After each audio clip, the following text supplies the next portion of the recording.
Kien konfermat illi bħalissa dejja inkjesta maġisterjali fuq il-Bank Pilatus tal-Iranjan Ali Sadr li kien inala wara li l-Bank Ċentrali Ewropew akkużat li kien implikat f'ħasil ta' flus lura f'Novembru. Iżda mistoqsit dwar dan il-fatt li għandu implikazzjonijiet serjissimi għal reputazzjoni ta' Malta, il-Ministru Owen Bonnici għażel li ma jammettix li bdiet din l-inkjesta maġisterjali. Kien is-sit elettroniku la Malta li ppubblika din l-aħbar il-ħamis. L-istess sit jikkwota li l-Ministru jgħid li bħala Ministru tal-Ġustizzja ma jafx inkjesti għaddejjin. Jidher li din l-inkjesta fil-konfront tal-Bank Pilatus li qed titmexxa mill-Maġistrat Ian Farrugia imbdiet lejn l-aħħar tas-sena l-oħra.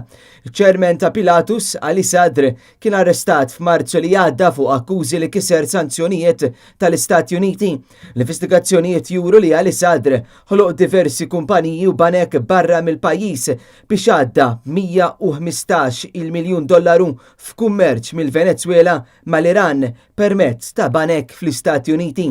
Sissa mhux magħruf jekk il-Bank Pilatus kellux involviment f'dan kollu.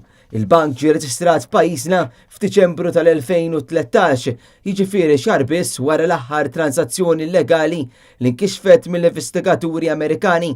Eżatt sena ilu kien żvelat ukoll li l-Prim Ministru Joseph Muscat u Chief of Staff tiegħu Keith Schembri kienu fost il-mistednin Maltin magħżula għat-teċ ta' Ali Sadr.